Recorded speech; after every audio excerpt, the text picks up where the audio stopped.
Bonsoir à tous, soyez les bienvenus dans Grand Public. Voici le sommaire de l'émission. La personnalité Robert Redford a 76 ans. Comment l'acteur-réalisateur militant tente-t-il de renouer avec le succès après plusieurs échecs? La star répond à toutes nos questions. La polémique, l'affaire DSK vue par Abel Ferrara. Pourquoi le cinéaste s'est-il lancé dans ce film que personne ne voulait produire? Nous nous sommes rendus à New York sur les lieux du tournage. Le document Charles Trenet, le fou chantant, aurait fêté ses 100 ans cette année. Qui était réellement cet artiste en avance sur son époque? L'enquête, l'affaire Beltracchi, sans doute le plus gros scandale qui ait secoué le monde de l'art. Comment ce couple de faussaires a-t-il réussi à tromper les plus grandes galeries avec ses faux tableaux? Notre reportage en Allemagne. L'entretien, Michel Houellebecq. Le coup de cœur, Keith Haring. Mort du sida à 31 ans, il a révolutionné l'art du graffiti. Retour sur la trajectoire fulgurante du génie de l'art contemporain. Phoenix, Jeff Nichols, Robert Little font l'actualité cette semaine et ils sont dans nos incontournables. Le décryptage, Danny Boyle. En 20 ans, l'enfant de Manchester a conquis Hollywood et s'est imposé comme le plus grand réalisateur anglais de sa génération. Grand Public a rencontré cette semaine une légende du cinéma américain, Robert Redford. Immense acteur, beaucoup de ses films restent mythiques, Butch Cassidy et le Kid, Gatsby le Magnifique. Mais au-delà de ses rôles de beau blond aux yeux bleus, Robert Redford est une figure de proue du cinéma américain indépendant. Il a créé le fameux festival de Sundance, réalisé des films engagé entre politique et écologie. Le dernier, Sous surveillance, sort la semaine prochaine. Alors, après plusieurs échecs, comment l'acteur-réalisateur tente-t-il de renouer avec le succès? Robert Redford, la conscience politique d'Hollywood, c'est notre personnalité cette semaine. Irène Bénéfice. Qui est Jim Grant? C'est un avocat. C'est un père célibataire responsable? Un citoyen modèle? Monsieur Grant, j'essaie de reconstituer le puzzle, je n'ai pas de temps à perdre. Il incarne un homme sans histoire, rattrapé 30 ans plus tard par son passé d'activiste violent. Robert Redford se met en scène dans son propre film Sous surveillance, en salle le 8 mai prochain. Une fiction à mi-chemin entre le film d'histoire et le polar sur le Weather Underground, des militants anti-guerre du Vietnam devenus terroristes. J'avais le même âge qu'eux à l'époque. Je venais tout juste de commencer ma carrière, de fonder une famille. Alors je ne pouvais pas militer physiquement, mais spirituellement, j'étais en accord avec eux. À 76 ans, l'acteur mythique de Butch Cassidy et le Kid ou encore Les Hommes du Président se passionne toujours pour l'actualité et l'histoire de son pays, surtout quand elle est secrète. C'est même devenu sa marque de fabrique. Aujourd'hui, eh bien, il est considéré comme le cinéaste militant. Dans la jungle hollywoodienne, où les agents, les producteurs, tout le monde souhaite gagner beaucoup d'argent, c'est un discours qui dénote.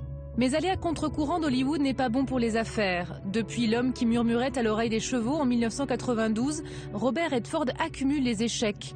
En 2011, La conspiration sur l'assassinat de Lincoln n'est même pas sortie en salle en France. Il représente encore aujourd'hui la légende de Hollywood. Et puis finalement, il n'est pas payé de retour quand il fait un film sur l'époque de Lincoln, l'assassinat de Lincoln. Comme il le dit lui-même, il n'a pas du tout la promotion qu'a eu Spielberg. Alors, est-ce que Robert Redford peut renouer avec le public sans renier ses convictions? Portrait de l'éternel rebelle du cinéma américain.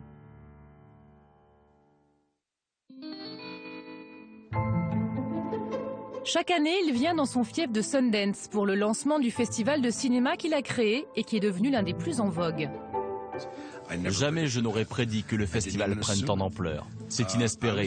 J'espérais juste qu'il tienne quelques années. Ce terrain perdu dans l'Utah, Robert Redford l'a peu à peu transformé en poumon du cinéma indépendant américain. Thierry Chaise est l'un des rares journalistes français à connaître le festival depuis les débuts.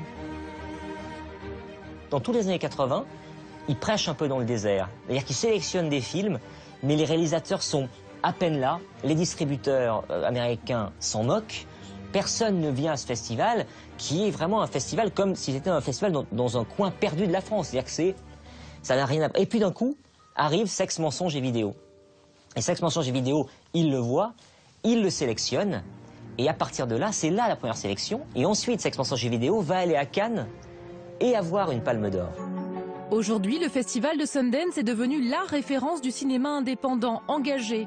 Celui qui fait la promotion de documentaires comme Gasland de Josh Fox sur les ravages du gaz de schiste. Bref, un cinéma qu'Hollywood ne financerait jamais. Lorsque Sundance se crée dans les années 80, on est totalement dans le règne du film concept à Hollywood. On est dans le règne, il faut un bon film et une bonne chanson en même temps. C'est Top Gun et le flic de Beverly Hills. Il a permis à ces gens-là qui travaillaient vraiment dans l'ombre d'atteindre une vraie lumière. Avec Sundance, mais aussi avec ses prises de position publiques contre la guerre en Afghanistan ou pour la défense des Indiens, Robert Redford est devenu le poil à gratter d'Hollywood, sa conscience politique. Ce côté militant se retrouve dans toute sa filmographie. Frédéric Strauss l'a rencontré à New York pour un entretien. Dès qu'il a eu le pouvoir de décider de projets, de mettre en avant des choix, il a fait des choix qui sont vraiment des choix de quelqu'un d'engagé. Par exemple, c'est lui, à l'époque, qui avait initié le projet de Les Hommes du Président, ce film qui raconte l'affaire du Watergate.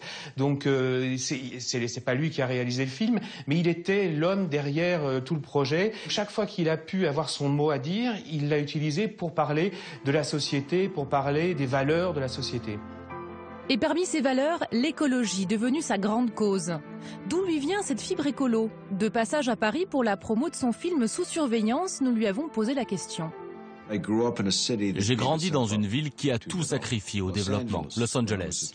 C'était une ville magnifique, l'air y était pur, il n'y avait pas de voies rapides, de gratte-ciel.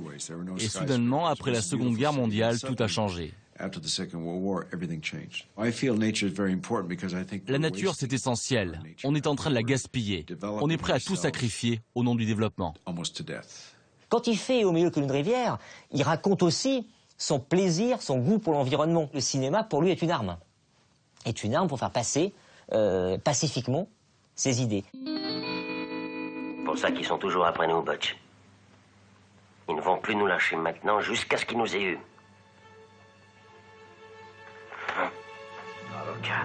C'est le rôle qui le révèle au grand public, celui de Sundance Kid, dans Butch Cassidy et le Kid, un western sorti en 1969. Un rôle de voyou en duo avec Paul Newman dans lequel Robert Redford crève l'écran. On découvre la nouvelle belle gueule d'Hollywood. C'est quand même quelqu'un dont la photogénie, la cinégénie est incroyable, qui est dans des chefs-d'œuvre du genre, Butch Cassidy, Les Hommes du Président. Enfin, c'est quelqu'un, oui, qui a un pouvoir à ce moment-là, qui a véritablement le pouvoir. Il a une gueule de star. Suivront Gatsby le Magnifique, Out of Africa, Proposition indécente. Robert Redford devient le nouveau séducteur d'Hollywood. Supposons que je vous offre $1 million pour passer une nuit avec votre femme. Redford, pour lui, il a son physique. Il est extrêmement américain. Il est blond. Il a ce côté élevé au grain de l'américain moyen, sportif, sain, viril, honnête, etc. Alors là, ça colle parfaitement au rêve américain. S'il avait voulu être une star et faire une carrière à paillettes, il aurait pu. Mais les grosses productions hollywoodiennes, ce n'est pas ce qui intéresse Robert Redford, et cela dès le début de sa carrière. Les années 70, c'était formidable, parce que les studios produisaient à la fois des gros films, mais aussi de petits films plus humains, tout ça en même temps. Et puis les temps ont changé. Hollywood s'est concentré uniquement sur les grosses productions, et ils ont délaissé les autres films. Mais moi, ce sont ces films-là qui m'intéressaient. Il aurait pu être une simple bête de box-office, Robert Redford. Il a été d'ailleurs le roi du box-office des années 70. Mais c'est toujours avec des films qui ont quand même marqué leur temps. C'est une terrible déception pour Robert Redford. En 2011, son film La conspiration sur l'assassinat de Lincoln fait un flop aux États-Unis. En France, il ne sortira même pas en salle, mais directement en DVD. Je crois qu'il souffre de ne pas avoir aujourd'hui, pour ses propres films, accès à la machine de promotion qui existe dans le cinéma américain, dont il a bénéficié en tant qu'acteur avec des films, je sais pas, le meilleur à l'époque, des films qu'il mettait vraiment en vedette. Là, il y avait toute une machine de promotion derrière. Aujourd'hui, il fait des films et il se retrouve à l'extérieur de cette belle machine hollywoodienne qui peut fabriquer des succès. Pour le réalisateur, c'est un peu la spirale de l'échec. Depuis L'homme qui murmurait à l'oreille des chevaux en 1992, le public ne semble plus au rendez-vous. La faute, selon lui, à une industrie du cinéma qui s'est pervertie. Les affaires sont difficiles en ce moment. Hollywood a toujours été une industrie centrée sur l'argent. Mais avec la récession, ça a empiré. La production a diminué. Et puis, avant, ceux qui étaient à la tête des studios, qui contrôlaient les budgets, étaient des gens qui aimaient le cinéma, qui le comprenaient. Mais tous ces gens sont décédés ou sont partis. Et ils ont été remplacés par des businessmen ou des avocats, des gens obsédés par l'argent. T'as cru que je t'avais lâché, c'est ça?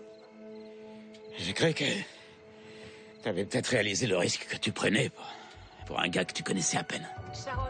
Pas sûr que Sous surveillance lui permette de renouer avec le public. Aux États-Unis, son succès reste très modeste. C'est des thèmes qui sont pas, comment dire, fédérateurs, moi je pense. Et en même temps, c'est pas un polar palpitant non plus. C'est un peu des deux. Donc, je doute que ça fasse un comeback tonitruant. Mais succès ou pas, à l'heure de faire le bilan de ses 50 ans de carrière, Robert Redford assume tous ses choix. Il faut que tu ailles. Je t'aime. Quand je regarde en arrière, je suis philosophe. Évidemment, j'ai commis des erreurs, ça peut arriver. Mais on en tire des leçons. Sinon, ça ne sert à rien, on les reproduit. Au final, je n'ai pas de regrets, j'ai juste fait quelques erreurs.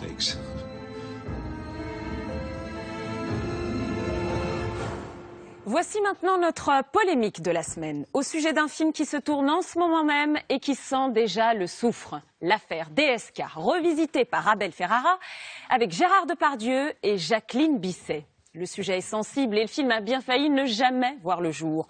Plusieurs studios ont refusé de le financer.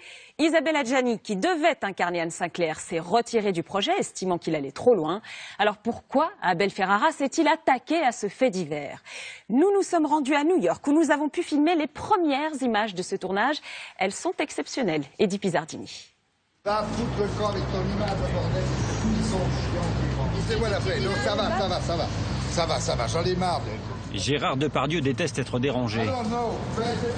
Surtout sur un plateau de tournage avec son bouillant réalisateur Abel Ferrara dans les rues de New York.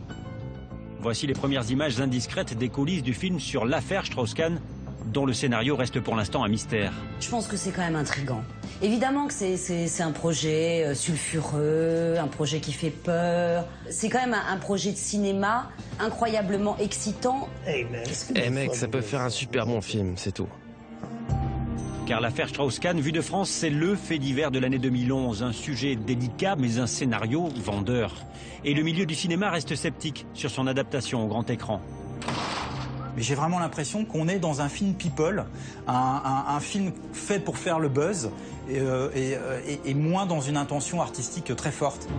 Alors, vrai défi cinématographique ou énième exploitation commerciale du filon DSK, avant même sa sortie, décryptage d'un film qui dérange. 153 Franklin Street, une rue du quartier de Tribeca à New York. C'est là que les époux Strauss-Kahn-Sinclair s'étaient retranchés pendant l'affaire. Les équipes du film y tournent les premières séquences depuis quelques jours, en secret si possible. Les journalistes ne sont pas les bienvenus et les voisins ne comprennent pas toujours cet intérêt pour le film.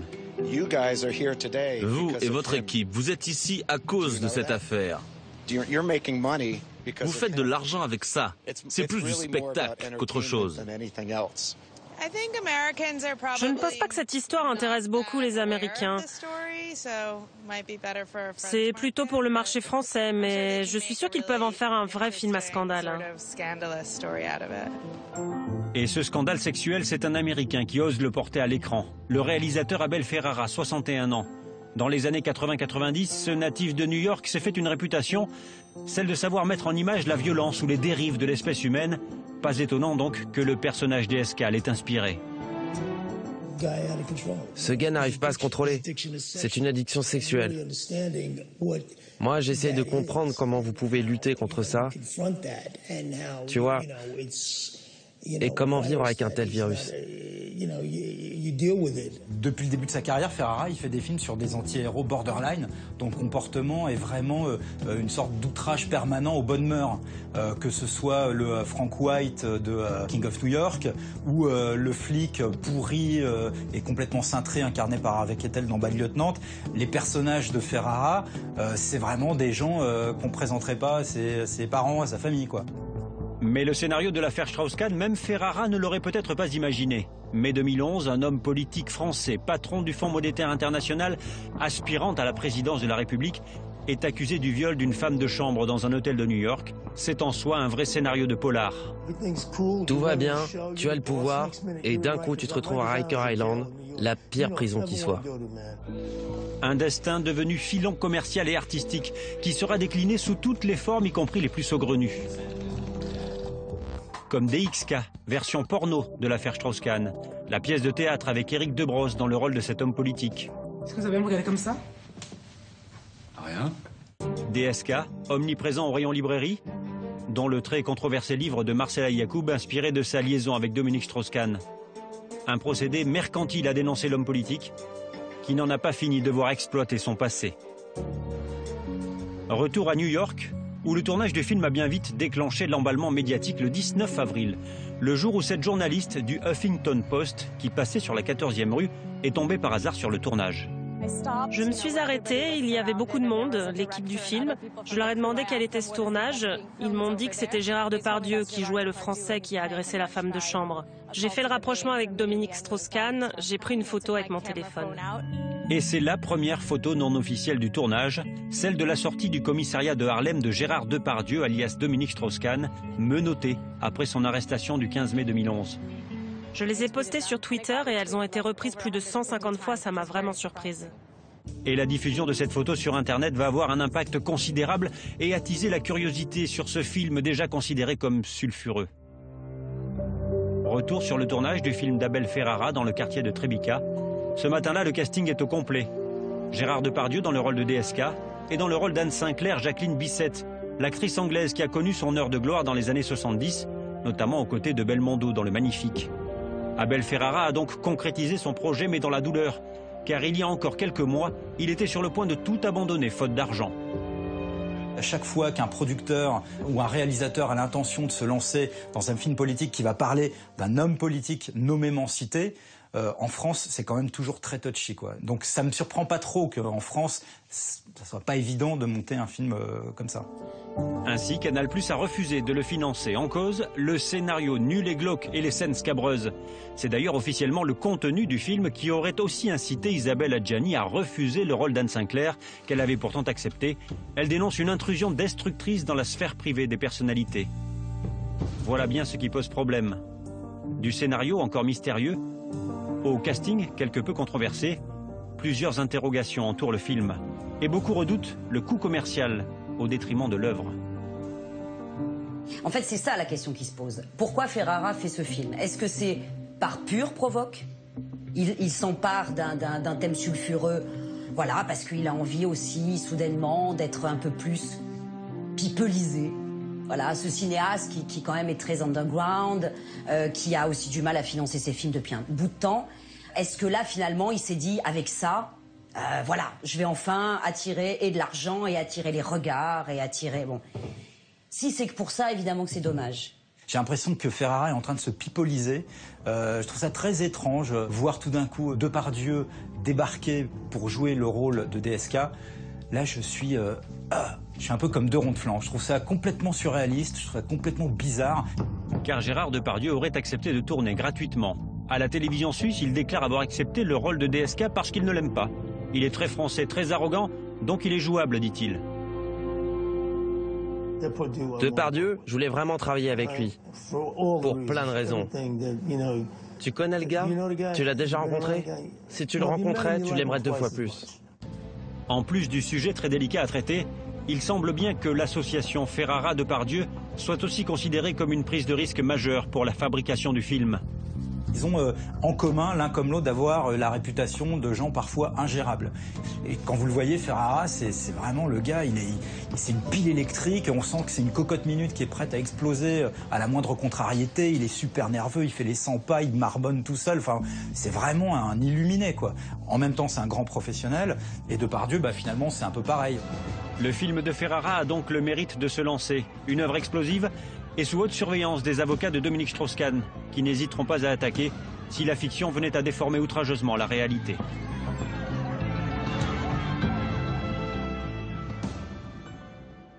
Place à notre document maintenant. Charles Trenet, le fou chantant, aurait eu 100 ans dans quelques jours. Son influence sur la chanson française reste considérable. Pionnier du swing en France, surnommé le Gershwin français par Cole Porter, il abordait sur des mélodies légères des thèmes graves, assez inhabituels à l'époque, comme le meurtre, le suicide ou l'homosexualité. Mais Charles Trenet s'est aussi retrouvé au centre de nombreux scandales d'argent ou de mœurs. Alors, qui était l'homme? Que reste-t-il de ce pionnier? L'autre visage du fou chantant, c'est un document de Sophie Pagès. On appelait le fou chantant parce que, évidemment, on a été surpris par le rythme de mes chansons et leur dynamisme. Et on n'a pas saisi exactement toutes les paroles. De Charles Trenet, on se souvient de son chapeau et de son index pointé en l'air. Pourtant, derrière le masque du fou chantant se cache un auteur, nettement plus subversif que son image, un peu figée, de chanteur sautillant. On se pend dans ses chansons, les maris assassinent les amants, mais c'est pas grave puisque tout le monde revient sous forme de fantôme. C'est pas une boucherie quand même, son œuvre, mais il y a beaucoup de morts quand même, et de choses graves. 100 ans après sa naissance, une exposition rend hommage à cet artiste dont le swing a révolutionné la chanson d'après-guerre et inspiré un autre Charles. Au Japon, il est tellement populaire qu'il y a même un café chantant qui s'appelle Boom. Un poète au texte novateur, qui sous le vernis de la légèreté dissimule une personnalité plus complexe. Charles Trenet avait ses zones d'ombre, bien sûr, parce que la solitude, c'était son luxe. Il ne parlait à personne pendant des mois. Puis un jour, il vous appelait, déjeunons ensemble. C'était le poète, c'était le vagabond. Ce fou qui chante et qui croque la vie en chanson, le dessinateur Cabu en est depuis des années un fan inconditionnel. Je lui ai envoyé mes bouquins aussi. Je sais pas ce qu'il en a fait. Dédicacé à Charles Trenet, qui a fait les plus belles chansons du monde. Voilà. À chaque fois, c'était ça. Retour sur la carrière d'un poète sans entrave, adepte des grands espaces, de la liberté, sorte de beatnik avant l'heure. Et vole aussi mon cœur plein de bonheur. Galerie des bibliothèques à Paris. Ces soirs de vernissage, une exposition 100% Trenet qui pour la première fois retrace la carrière du chanteur. Invité d'honneur, Charles Aznavour découvre le visage de son idole, né voilà un siècle. Et c'est toutes les photos d'enfance de Charles quand il était adolescent, avec son frère. Là, c'est déjà lui, ouais. Tel qu'on le... Il avait quitté l'enfance, ouais. Il entrait dans l'adolescence. 11 ans séparent Charles Aznavour de Charles Trenet, à qui le jeune chanteur envoyait certains de ses textes pour recueillir l'avis de celui qu'il considère comme un maître. Il corrigeait mes fautes d'orthographe. Il m'a renvoyé avec petite correction que je gardais bien précieusement d'ailleurs, parce qu'être corrigé par son maître, c'est une chose très importante. Il est l'auteur de plus de 1000 chansons, dont certaines sont devenues des classiques, voire même des hymnes populaires. Douce France, cher pays de mon enfance, bercé de tendre insouciance, je t'ai gardé dans mon cœur. Des années 30, à sa mort en 2001, Charles Trenet incarne, presque jusqu'à la caricature, l'image du bout en train, philosophe du bonheur. Un éternel grand enfant, comme lors de cette interview accordée en slip de bain dans son jardin en 1970. Je crois que je passerai de l'enfance au gâtisme sans avoir été adulte, jamais. Et je te donne ce poème. Non, c'est vrai. Je suis mûr physiquement, peut-être, mais moralement, non. Derrière le sourire en coin se cachent dans ses chansons des idées noires. Pour s'en rendre compte, nous nous sommes rendus à Narbonne. Au bord de la voie ferrée, c'est là qu'est né en 1913 Charles Trenet. Ici que tout a commencé. Adieu, adieu, piano, tu sais combien peuvent être cruels. Au piano, Vincent Lisita, biographe, auteur de Trenet méconnu, un spécialiste du chanteur. De mon ressort. Dans cette maison, il voit la vie avec une loupe. Les trains qui passent, la famille avec ses petits travers, ses petits défauts. Il acquiert ici, en tout cas, une faculté d'observation hors du commun. Un don d'observation sur un rythme de jazz, c'est cette formule qui fera le succès de Charles Trenet, celle aussi qui sera à l'origine d'un malentendu auprès du public, qui ne retiendra bien souvent que le tempo des textes sans leur dimension tragique. Le grand public ne retient de lui que son côté joyeux, le fou chantant qui fait ça, alors qu'il y a un Trenet très nostalgique et très mélancolique. Dans Je chante, par exemple, le vagabond ne trouve pas à manger, il est emprisonné. Comment va-t-il se libérer? En se pendant, en se suicidant. Voilà, sur un rythme swing, l'orchestre est déchaîné. Ça lui pose aucun problème et les gens ne l'entendent pas. Dans un décor resté intact, se découvre un Charles Trenet plus intime et très soucieux de sa forme physique, comme en témoigne le sauna juste à côté de sa chambre à coucher. Un corps libéré, l'envie de vagabonder. Pour Vincent Lisita, Charles Trenet est un précurseur.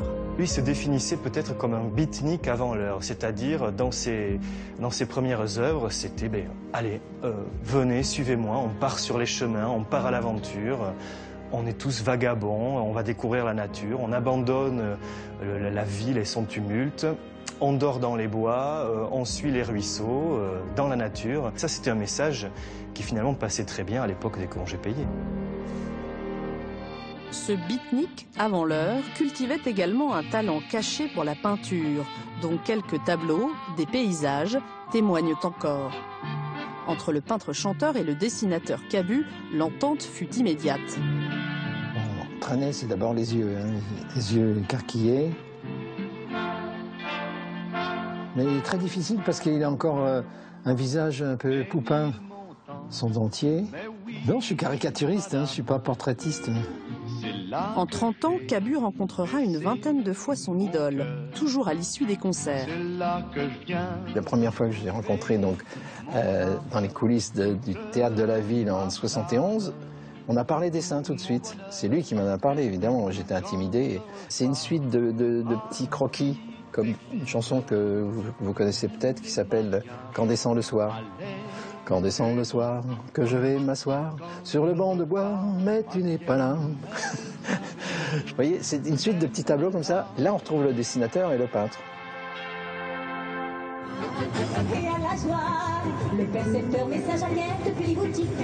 Nous sommes à une répétition de Trenet, La vie qui va, à l'affiche de l'Olympia le 24 mai prochain.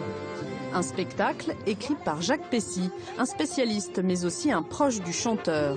Cette biographie musicale revient sur certains aspects méconnus de Charles Trenet, à commencer par ses fréquentations. Charles Trenet a connu le siècle entier.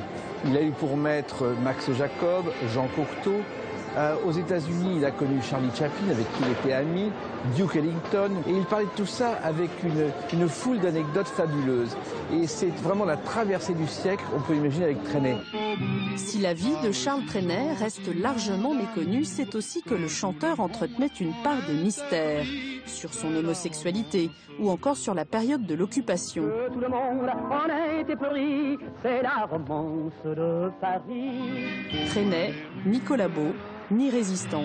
Pendant la guerre, il a continué à être le fou chantant, il a continué à apporter du rêve, de la distraction aux gens et ne s'est engagé pour aucune cause. Et ça, c'est une chose qui est assez récurrente aussi, qu'on va lui reprocher assez régulièrement jusqu'à la fin de sa carrière.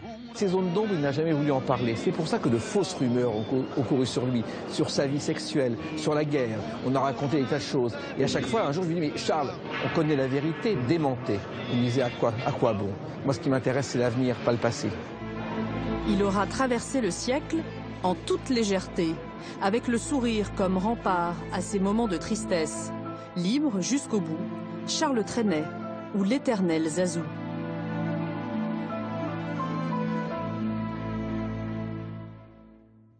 C'est peut-être le plus gros scandale de l'histoire de l'art. L'affaire Beltracchi, du nom d'un couple qui a réussi à écouler une soixantaine de faux tableaux de maître, des Dufy, des Braque, des Derain. Il y en a pour des millions d'euros. Mais alors comment ce couple d'Allemands aux dégaines de rockstar a-t-il réussi à berner galeristes et experts aussi facilement et aussi longtemps? Nous nous sommes rendus en Allemagne pour y répondre. Les Beltracchi, les faussaires du siècle. C'est une enquête de Virginie Plot. Voici Wolfgang Beltracchi lors de son procès il y a 18 mois. Un faussaire aux allures de rockstar. Lui et sa femme ont fait vaciller le monde de l'art. Seulement 2 personnes ont réussi pendant 30 ans à tromper experts, vendeurs et commissaires-priseurs. C'était même pas des copies, c'était à la manière de... Vous vous rendez compte un peu le gars comme il était doué? Dommage, hein? Il aurait pu faire un bon artiste. Un scénario parfait. Lui repère les tableaux disparus, imagine comment l'artiste aurait pu les peindre et elle se charge de convaincre les experts à l'aide de photos truquées. En 20 ans, ils auraient écoulé plus de 150 fausses toiles à travers le monde, trompé les plus grandes galeries d'art et maisons de vente pour plusieurs dizaines de millions d'euros. Ils ont su jouer avec talent, ces escrocs, sur les défauts, j'allais dire, du marché de l'art. Personne n'avait intérêt à découvrir la vérité, parce que tout le monde a gagné beaucoup d'argent. Nous nous sommes rendus en Allemagne sur la trace des époux Beltracchi. Nous avons enquêté auprès des experts et maisons de vente mises en cause dans cette affaire. Retour sur le scandale des faussaires du siècle. C'est ici, dans la banlieue de Cologne, qu'on croise parfois les Beltracchi. Depuis la fin de leur procès, ils sont en semi-liberté. Le soir, ils dorment en prison. Mais la journée, Wolfgang a repris la peinture.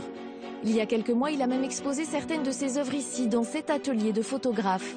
Depuis, il se fait discret. Ni lui ni son épouse n'ont souhaité nous rencontrer. Hélène et Wolfgang Beltracchi, un couple machiavélique. Ils se rencontrent au début des années 90. C'est le coup de foudre.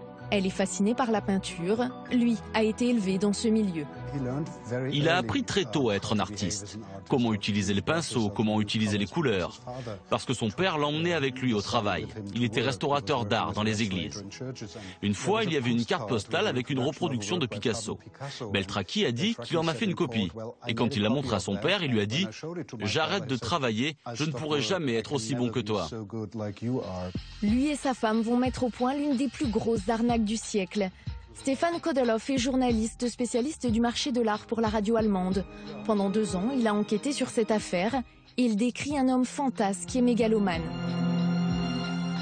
Monsieur Beltracchi a dit au cours de son procès qu'il n'avait jamais rien copié, qu'il inventait de nouvelles images, et que ces images étaient même meilleures que celles des peintres, Dufy, Lotte ou Metzinger, ou tous les autres.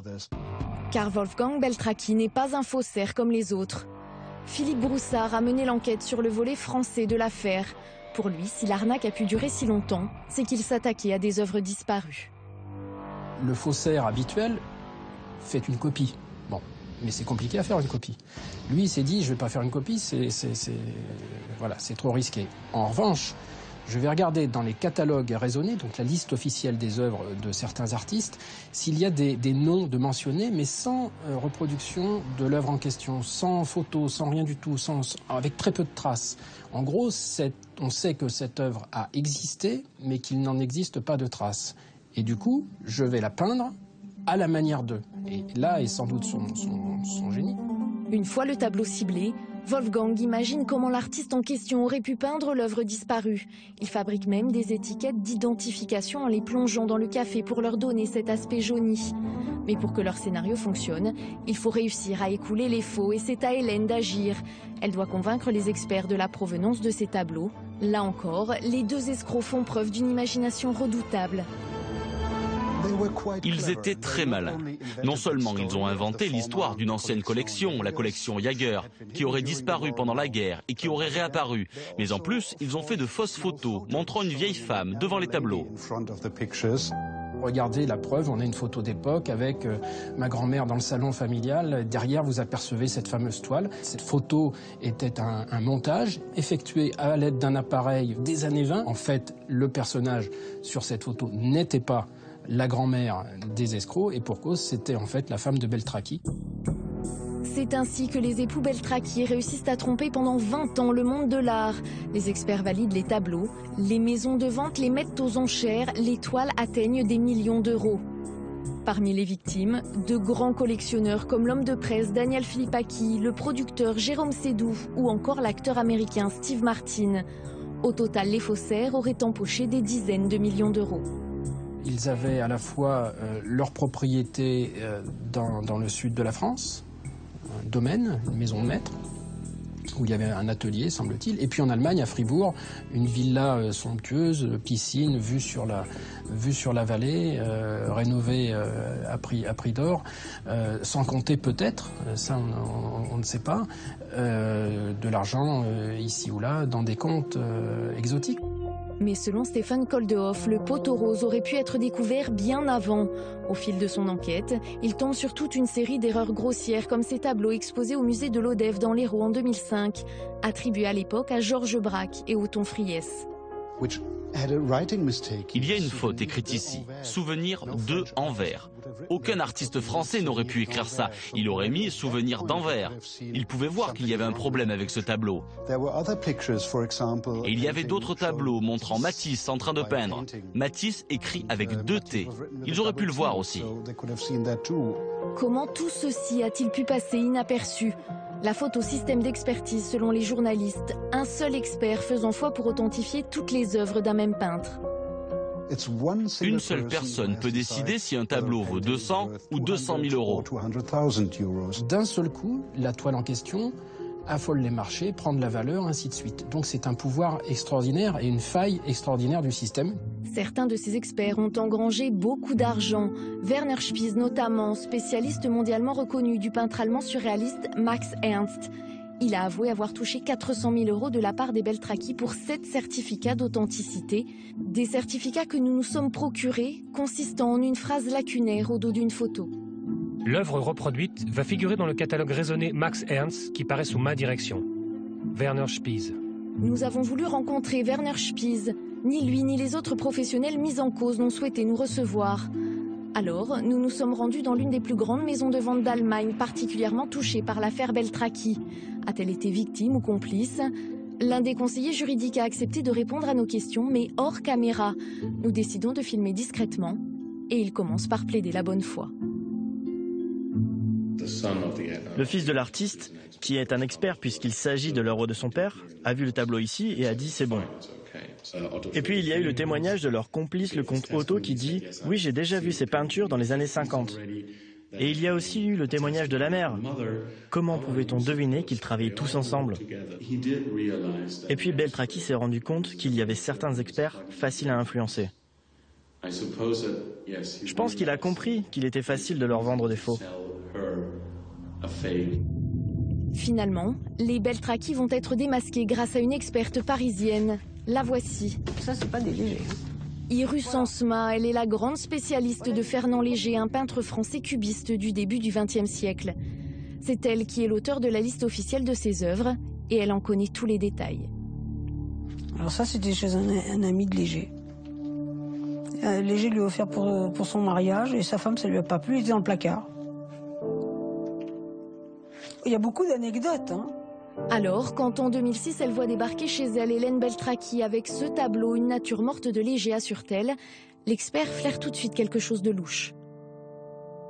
Oui, ça se voyait au niveau de la composition, de tout. Alors, je ne peux pas donner plus d'explications, parce que je veux dire, ça va pousser les autres à faire des faux. Alors, je dis que je ne dirai pas pourquoi. Et lorsqu'elle refuse le fameux certificat, on tente de la faire changer d'avis. Oui, j'ai eu quelques pressions, on m'a dit, vous savez, si vous êtes gentil, j'ai dit, oui, mais on n'est pas gentil dans ce métier. On ne peut rien faire. Alors j'ai dit non, voilà. On vous proposait de l'argent, en clair? Sûrement. Mais ça marche pas. Comme je leur ai dit, je peux manger des pommes de terre très volontiers. Avec des bonnes pommes de terre et du beurre, c'est très bien. Peu après, en Allemagne, des analyses sont menées à la demande de l'acheteur de ce tableau. Les scientifiques sont formels.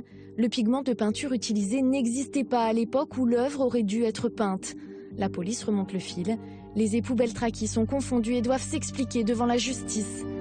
Mais alors qu'on s'attend à des mois d'un procès explosif, il conclut un accord avec le juge. 5 et 7 ans de prison pour 14 faux seulement. Mais selon les spécialistes, 150 à 200 toiles seraient concernées. Et le monde de l'art a du mal à faire le ménage. En octobre dernier, un tableau de la collection Beltraki apparaissait sans complexe dans une exposition à Dubaï. Si vous regardez sur ce catalogue, vous voyez collection Jaeger, collection Beltraki, comme s'il n'y avait jamais eu de procès, comme si M. Beltraki n'était pas en prison depuis presque un an à cette date. Vous savez, pour le marché de l'art, tout ce procès, tout ce scandale n'a eu absolument aucun impact, parce qu'il y a tellement d'argent en jeu. Pendant que le milieu tente péniblement de se remettre de ce scandale, les Beltraki, eux, se préparent à l'exploiter. Par mail, ils nous ont annoncé la sortie imminente de 2 livres et d'un documentaire sur leur histoire. Rendez-vous maintenant avec l'écrivain français vivant, le plus connu au monde, peut-être le plus atypique aussi, Michel Houellebecq. Prix Goncourt pour La Carte et le Territoire il y a 3 ans. Il vient de publier un recueil de poèmes à la tonalité assez sombre. Nous l'avons rencontré il y a quelques jours dans le bureau de son éditeur, où il s'est confié sur sa vie, son œuvre et la religion. C'est notre entretien cette semaine. Bonjour Michel Houellebecq. Alors pour mieux entrer dans l'univers houellebecquien, je vous propose de répondre pour commencer à un petit questionnaire. C'est le petit questionnaire de grand public. La musique qui vous rappelle votre enfance, Michel Houellebecq? J'écoutais pas de musique pendant l'enfance, j'ai commencé à l'adolescence en fait. Comment ça se fait que vous n'écoutiez pas de musique enfant? Il n'y avait pas de musique chez vous ou vous vous intéressiez pas du tout à ça en fait? Non, je me suis intéressé à ça que vers 13 ans quoi. D'accord. Et là, c'était quoi alors vos premières expériences musicales? Pink Floyd et Iggy Pop. Bah, pourquoi je vous excusez presque de donner ces réponses-là? Oui, parce que c'est considéré classiquement comme vachement opposé. Il y en a un qui est supposé être très rock et l'autre anti-rock. Mais j'aimais bien les deux. Mais vous êtes très rock? Ouais, mais j'ai toujours détesté les Stones. Ah oui?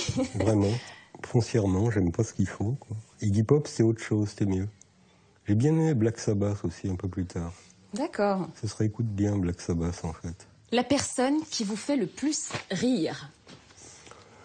De Funès quand même. De Funès malgré tout. J'aime beaucoup Les Inconnus, j'aime beaucoup Laurent Gérard, mais quand même c'est De Funès qui reste au sommet pour moi de la hiérarchie du comique. Louis de Funès, à son époque, il était quand même pas mal décrié en fait, comme s'il était trop populaire. Et aujourd'hui, c'est comme si on le réhabilitait quelque part. Oh, c'est arrivé à d'autres, hein. Ouais. C'est arrivé à Clint Eastwood avant lui, enfin... Ouais, mais enfin, il n'est pas mort, Clint Eastwood. Non, il n'est pas mort, c'est vrai, c'est une petite différence, mais... Votre film préféré avec lui, ça serait lequel alors? Non, ça, voilà, le genre de question impossible. Alors j'arrête, ok. La personne que vous aimeriez ressusciter? Comme ça, je dirais le Christ. C'est vrai. Pourquoi, vous qui n'êtes pas croyant, vous voudriez-vous ressusciter le Christ? Je ne suis pas croyant, mais c'est impressionnant, les évangiles. Donc, ouais, j'aimerais que l'histoire continue. Et surtout pour voir ce qu'il ferait, comment il se comporterait à l'heure actuelle. Ça m'intéresse. Permettez-moi d'être très étonnée, encore une fois, que vous citiez le Christ, parce que je sais que vous n'êtes pas quelqu'un de très religieux, vous n'êtes pas quelqu'un qui apprécie particulièrement la religion. Est-ce que c'est quelque chose qui vient peut-être avec le temps, finalement? Non. Non. Je suis toujours dans le même état, c'est-à-dire... je trouve ça bien d'avoir une religion. Moi, j'en ai pas. Je trouve ça triste de ne pas en avoir. Est-ce que c'est... l'origine, ou en tout cas, est-ce que c'est de là que vient votre inspiration pour votre dernier ouvrage, Configuration du dernier rivage? On ne sait jamais trop d'où vient l'inspiration. Je veux dire, il y a des références. Je sais pas, on m'a dit que ça faisait penser à Mallarmé. C'est tout à fait possible, même probable. Oui. Si les gens, effectivement, j'ai lu Mallarmé, ça fait longtemps que j'ai pas lu. Peut-être que c'est revenu malgré moi. Mais si les gens le disent, ils ont raison. Je veux dire. Si je vous demande par exemple le poème, le vers, la strophe, qui vous tient particulièrement à cœur dans cet ouvrage? Non, mais il y a plusieurs que j'aime bien quand même. C'est difficile ça. Mais il y en a quand même un que vous citez souvent, ou en tout cas que vous lisez souvent.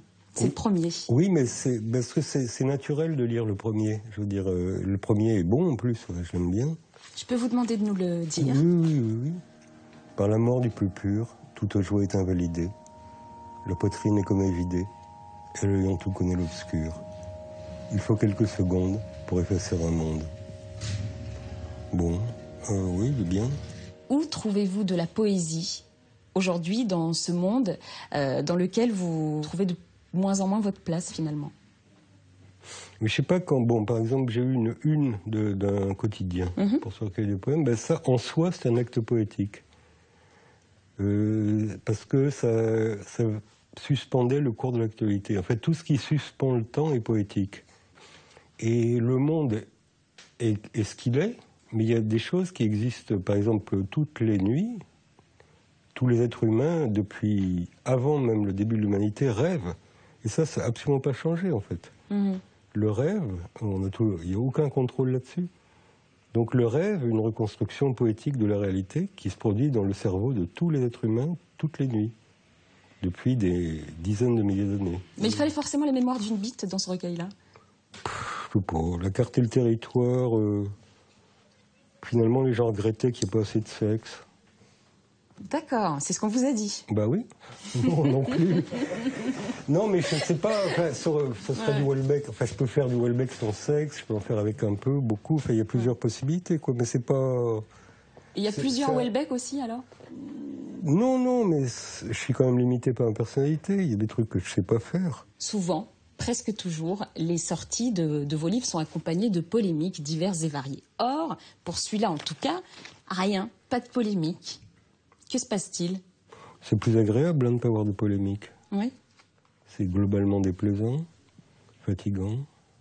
Disons que ça se cristallise sur des choses intellectuellement faibles, alors qu'on a l'impression d'avoir fait un truc plus compliqué que ça, en fait. Donc on est toujours un peu rabaissé par une polémique, en fait, quand même. On se sent toujours un peu rabaissé. On vous accuse d'être misogyne, raciste, islamophobe par rapport à des déclarations que vous avez pu faire. Est-ce qu'il y a des choses que vous regrettez aujourd'hui avoir dites?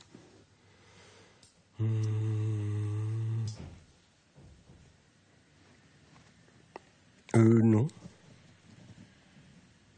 Non.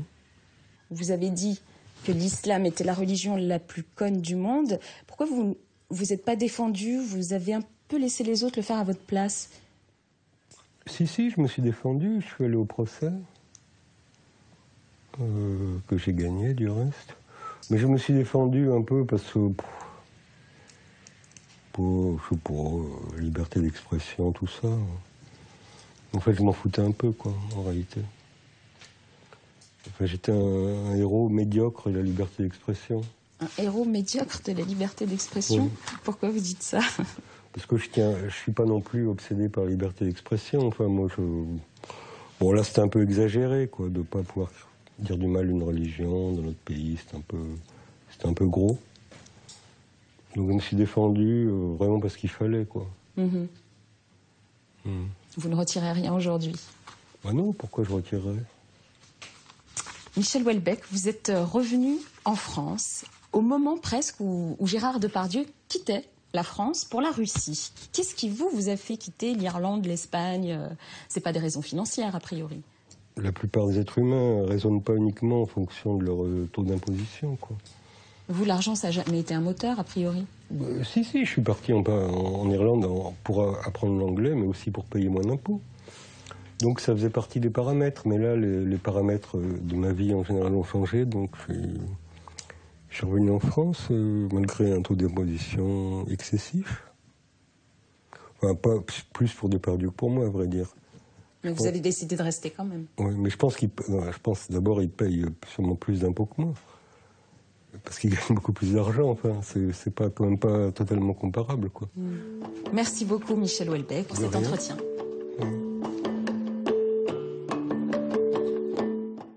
C'est l'heure du coup de cœur de grand public. Il a commencé à peindre clandestinement dans les rues de New York, mais aujourd'hui, Keith Haring est exposé dans les plus grands musées du monde, comme à Paris en ce moment.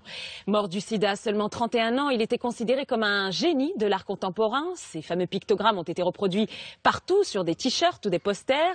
Une démarche commerciale qui a pu lui être reprochée. Alors, habile businessman ou artiste engagé, Keith Haring, le destin foudroyé d'un génie, c'est un reportage de Sophie Pagès.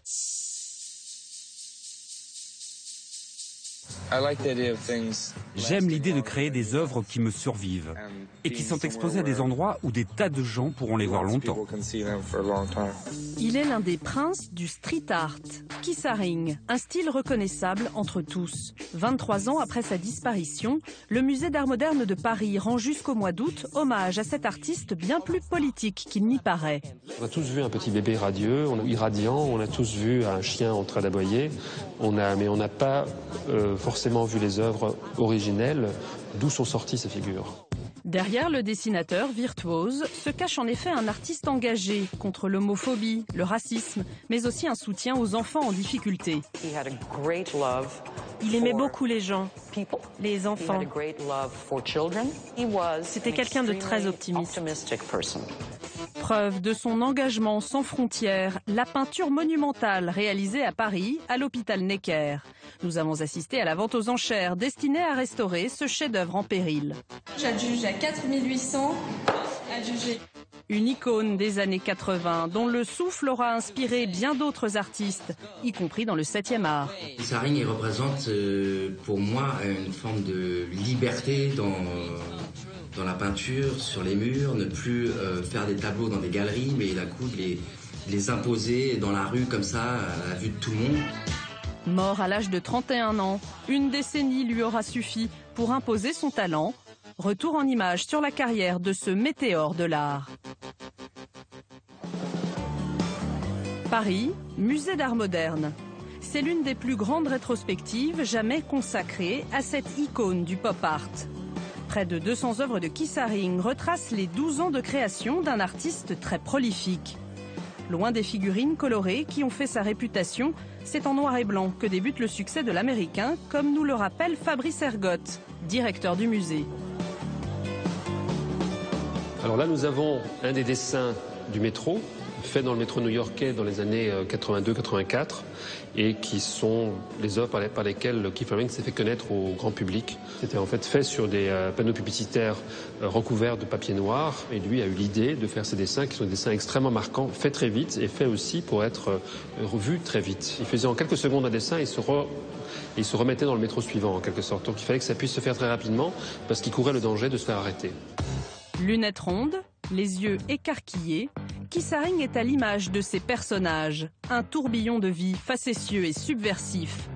L'éclat des couleurs et le trait, presque enfantin, ne doivent pas faire oublier les messages politiques que l'artiste souhaitait transmettre et que l'exposition met à l'honneur. C'est un artiste qui avait une sorte de graphomanie, il dessinait tout le temps. Et il a, comme s'il avait en fait presque une prescience du fait qu'il aurait une vie courte, il était sans arrêt en train de travailler et tout son art est en fait d'essayer d'avoir le dessin le plus habile, le plus précis, le plus souple possible. Et il a tout de suite pris ce que son époque pour lui avait de meilleur, c'est-à-dire la musique, le rap. Il a été un des premiers promoteurs du rap, il a été un des premiers promoteurs à cette époque-là de Madonna. Il s'est aussi engagé dans tous les combats de l'époque, tous les combats politiques de l'époque, comme l'apartheid, comme le racisme aux États-Unis. Et il était sur tous les fronts et sur tous les fronts de la société. Il voulait être pleinement dans son temps. Pour cet adepte du street art, tous les supports sont bons pour dessiner, y compris sur le blouson d'Yves Mourouzi, comme pour cette performance en 1985. J'ai l'impression vraiment, entre ses mains, de n'être qu'une rame de métro. C'est à New York que cet étudiant en école d'art forge son langage graphique et fréquente au début des années 80 Andy Warhol et Jean-Michel Basquiat.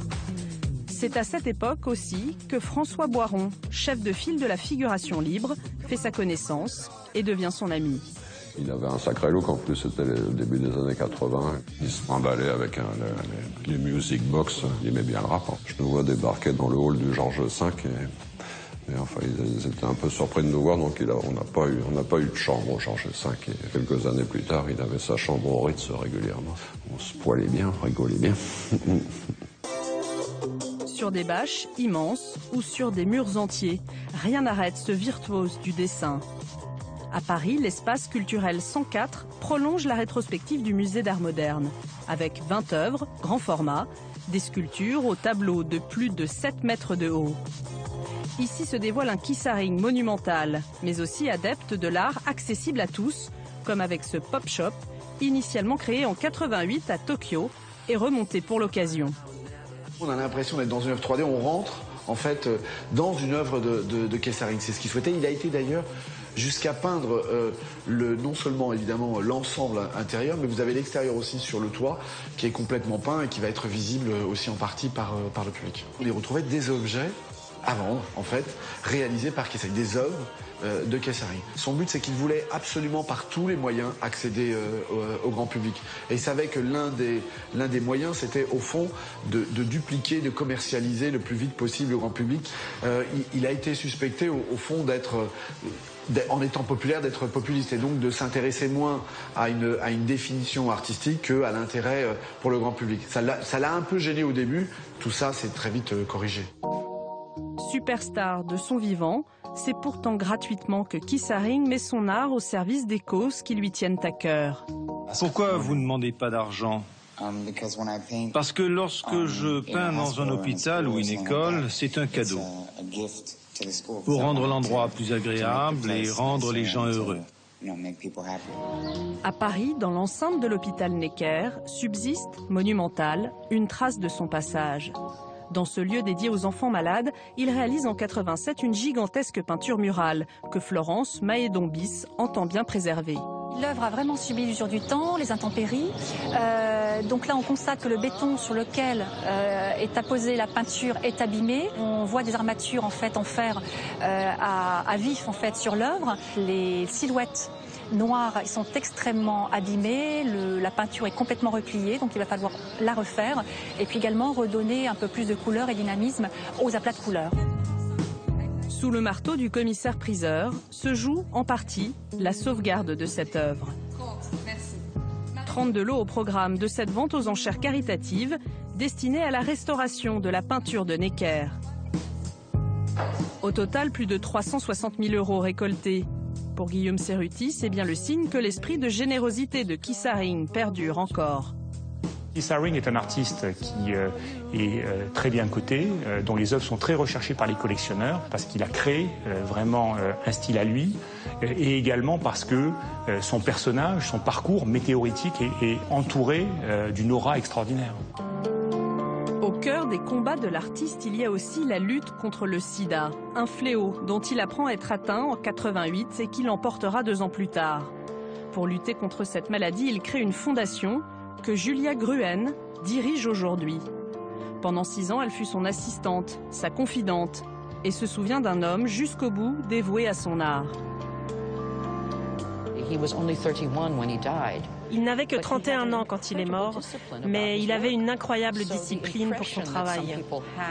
L'impression que certains ont qu'il n'était qu'un fêtard est fausse. Il avait aussi une incroyable éthique pour tout ce qui touchait à son art.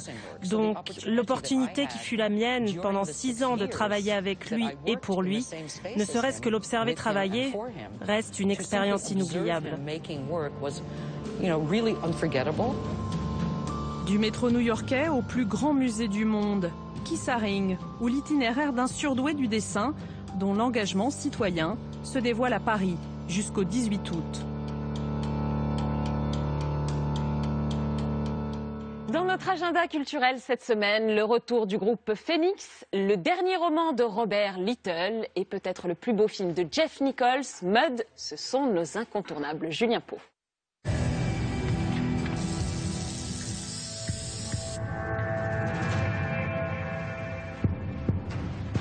Hier est sorti Mud de Jeff Nichols, un sublime récit initiatique sur les bords du Mississippi entre Tom Sawyer et Stand By Me. You love her? I do. She saved my life. Après le génial Take Shelter sorti en 2011, Jeff Nichols, 35 ans, fait découvrir le sentiment amoureux au jeune Ellis. Je pense que c'est un film qui ne ment pas sur les grandes perspectives de l'amour. Tellement de films d'amour sont faits à partir du point de vue des femmes, comme des comédies romantiques et autres. Vous savez, ça peut paraître étonnant, mais les hommes ne pensent pas qu'au sexe. Ils pensent aussi à l'amour. Et le garçon, dans mon film, cherche désespérément un exemple d'amour qui marche. Un bateau suspendu, Matthew McConaughey en Robinson Crusoe, le mystère est partout, porté par le Mississippi, premier rôle du film. Le film bouge littéralement comme une rivière. On a beaucoup de mouvements de caméra. Tout est filmé du point de vue du gamin.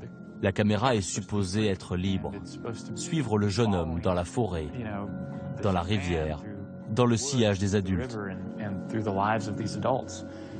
Mud, ou le parfum de l'aventure retrouvée. L'Américain Robert Little, grand maître du roman d'espionnage qui vit entre la France et les États-Unis, vient de publier Une belle saloperie. C'est le titre qui devrait venir rallonger sa longue liste de best-sellers comme La Compagnie en 2003, indépassable roman sur la CIA. L'homme de tous les secrets nous en livre un. Ces personnages lui parlent. C'est étonnant parce que les gens qui n'écrivent pas ne croient pas ce que je vais dire maintenant. C'est que quand on a écrit le dialogue d'un caractère qui a pris vie, on entend dans nos oreilles ce qu'il dit. On a presque un sens de pencher comme ça et d'écouter le réplique de le personnage. Et après ça, nous, on tape à la machine. Bon, j'exagère un peu, évidemment, mais c'est à peu près vrai comme ça. Depuis 30 ans, on raconte que Robert Little travaille aussi pour les services secrets américains. Cela expliquerait la qualité de ses romans. Et moi, est-ce que j'ai travaillé pour la CIA? Je le sais, moi, oui. Non, j'ai jamais fait. Si je vous dis la vérité, il faut que je vous tue. Donc, j'étais jamais un agent secret. Je suis pas assez secret pour être un agent secret. Je dis tout à ma femme.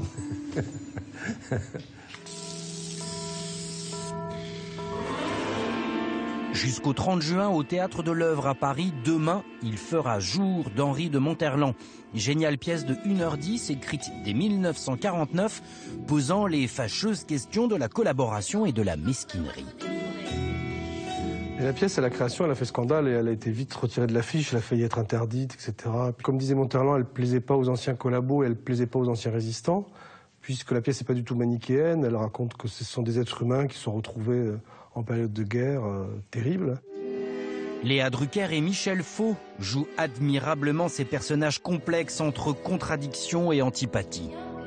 La mère veut que son fils entre en résistance, que c'est une mère un peu pathétique qui aime tellement son fils qu'elle veut en être aimée aussi. C'est presque incestueux. Enfin, c'est une mère dévorante, étouffante et un peu folle, quoi. Mais folle d'amour pour ce fils. Tu ne crois pas que papa était un peu collaborateur? Penses-tu? Il a plaidé pour Winkelmann. Si ton père, bien que prisonnier évadé, a pu passer la ligne de démarcation et revenir en zone occupée, c'est parce que les Allemands ont fermé les yeux. Au sud de la Bosnie, un ancien bunker de Tito a été transformé en galerie-musée. Sur 6500 mètres carrés, 30 artistes de 19 pays exposent des installations rappelant la frayeur d'une attaque atomique à l'époque de la guerre froide.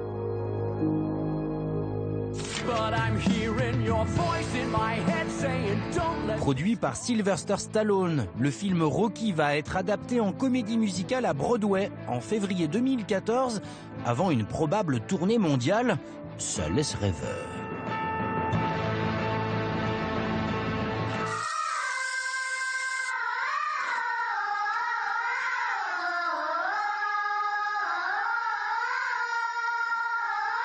Rien à faire, on n'y comprend rien. Entertainment, le dernier clip de Phoenix aux sonorités asiatiques nous laisse plus que perplexes. Vous avez voulu faire quoi, les gars? On a pensé, quand on a fait Entertainment, on pensait à une espèce de tragique, enfin, à la tension nord-sud.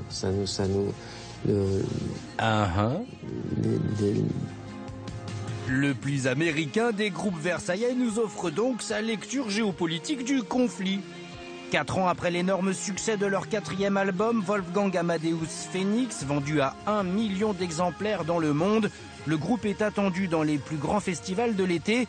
Des Eurokéennes aux vieilles charrues, rassurez-vous, ils sont plus dynamiques sur scène.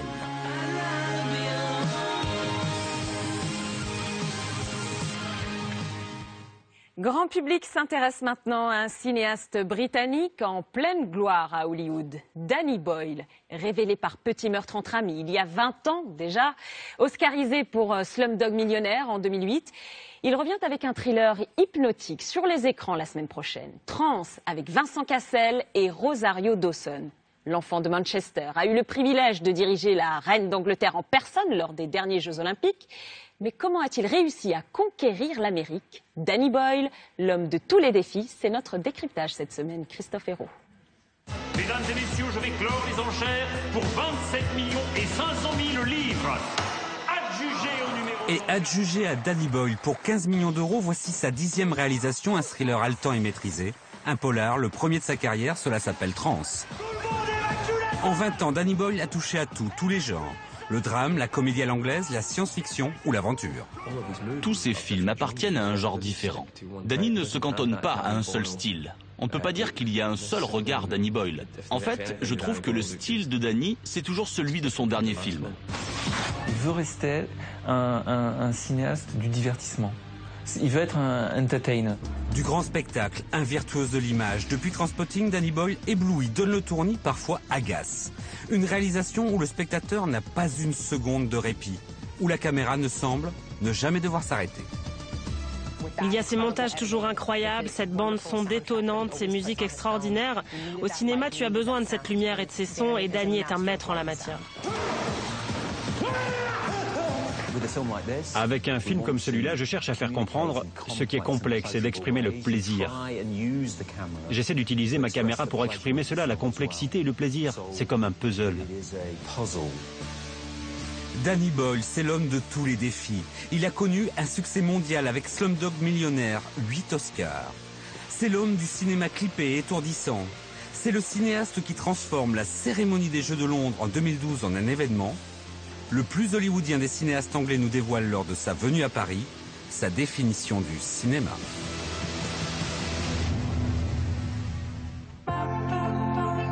Il y a quelque chose caché en moi. Qu'est-ce que c'est? C'est un souvenir. Un souvenir? Le souvenir de ce que vous avez fait. Trans raconte l'histoire d'un hold-up. Mais c'est surtout un film sur la manipulation. Pénétrer dans la tête d'un homme, en créer les images, c'est le défi de Danny Boyle. Un film en état second, pour un réalisateur qui a toujours dit que son cinéma visait à mettre le spectateur en état d'hypnose. Je pense que tous les films sont hypnotiques. Si vous allez au cinéma, c'est pour tout oublier, pour oublier la réalité. Vous pleurez, vous riez, vous ricanez, vous avez peur, vous sentez de l'amour, de la haine. C'est une extraordinaire expérience. Et même avec des mauvais films, vous ressentez cela. Dans tous les cas, au cinéma, avec ces sons et ces images, vous êtes plongé dans l'illusion. C'est l'essence même du cinéma. Et dans le film, avec l'hypnose, c'est exactement cela. On recrée cette illusion.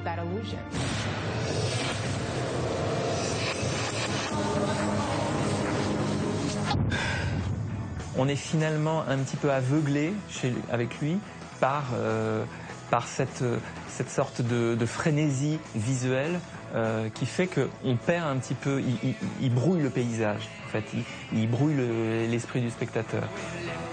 Danny Boyle a été découvert dans les années 90. Ses chroniques anglaises et déjantées sont un coup de tonnerre dans le cinéma. Petit meurtre entre amis et surtout le mythique Trainspotting.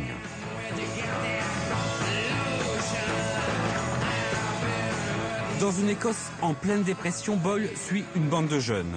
Sa musique décoiffe, ses images déroutent. C'est bière, drogue et rock'n'roll sur grand écran. Trainspotting, c'est d'abord un jeu d'acteur brillant. Et c'est aussi le cas dans Trans. C'est pour cela que Danny a autant d'influence. Il a une compréhension parfaite de ce qui peut stimuler visuellement le spectateur. Ce qui fait qu'on se laisse embarquer dans ce monde totalement inhabituel et inconnu. Quand il fait Trainspotting, c'est l'Angleterre, c'est l'Écosse, c'est vraiment une chronique sociale, mais du sordide, de la vie merdique, la drogue. Et quand on sort de la drogue, c'est pour avoir une vie de con. Donc voilà, mais là, il est dans son sujet. Je pense que vraiment, son pays l'intéresse vraiment beaucoup. Donc là, son sens de l'esbrouf, du clinquant, de la mise en scène speedée et tout, il en fait vraiment un grand film.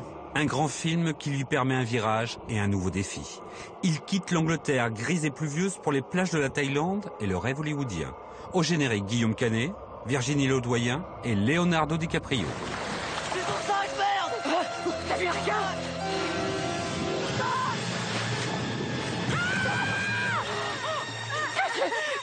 T'as vu?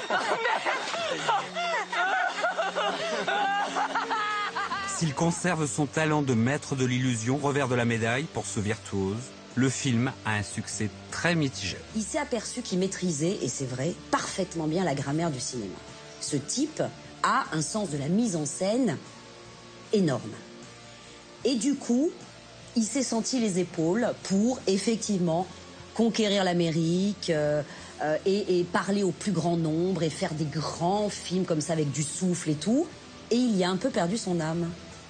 S'il perd son âme, c'est qu'il tente toutes les expériences. Les années 2000 seront celles des films de genre avec plus ou moins de succès. En 2002, avec 28 jours plus tard, il réhabilite le film de zombie. Il vide Londres de ses habitants et filme sa capitale comme on ne l'a jamais vu. Y a quelqu'un ? 2007, Sunshine, où une mission spatiale tourne à la tragédie. Danny Boyle connaît son plus grand échec commercial, le film perd de l'argent.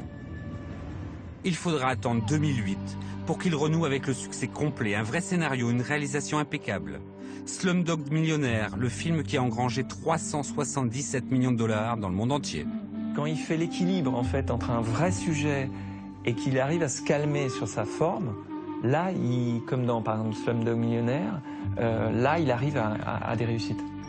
Février 2009, c'est la consécration. 8 Oscars lui sont décernés, dont celui du meilleur film. Oui, c'est une histoire d'amour qui est lourdement déguisée. Parce que les histoires d'amour que j'ai réalisées avant ont échoué. Alors je dois un peu les maquiller pour qu'elles puissent marcher. C'est donc couronné de ses multiples Oscars, de son succès planétaire qu'il revient à Londres pour un projet pharaonique. Sa cérémonie d'ouverture des Jeux Olympiques est mémorable et féerique. Sous la baguette magique de Boyle, l'histoire de la Grande-Bretagne défile. Ce fils d'Irlandais catholique de famille modeste tient sa revanche. Sa Majesté la Reine est à son service. Boyle raconte la nation britannique, c'est flamboyant et so british. Moi je dirais que c'est le film le plus réussi de Danny Boyle, la cérémonie d'ouverture. Parce qu'il est à la fois fidèle à l'histoire de son pays, c'est un formidable cours d'histoire sur l'Angleterre.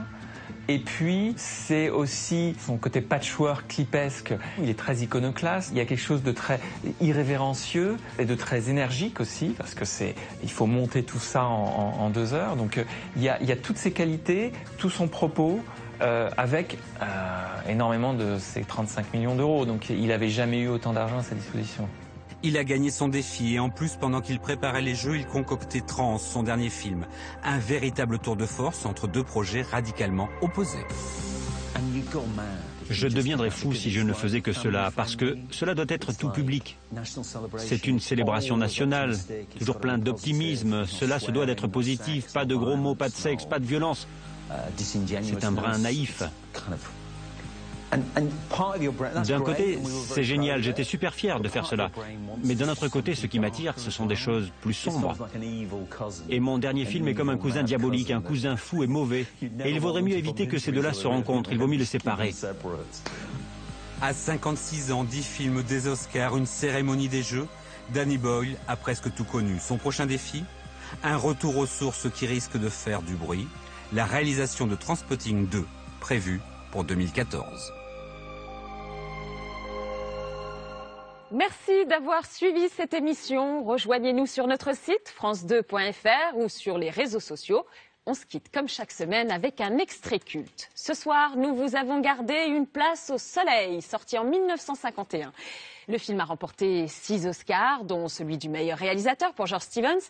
Et le couple qu'il met en scène reste inoubliable. Elizabeth Taylor et Montgomery Clift. Nous avons choisi l'instant où ils se déclarent leur amour, enfin, à la folie. Rendez-vous samedi à 14h50. Je vous souhaite une excellente nuit à tous.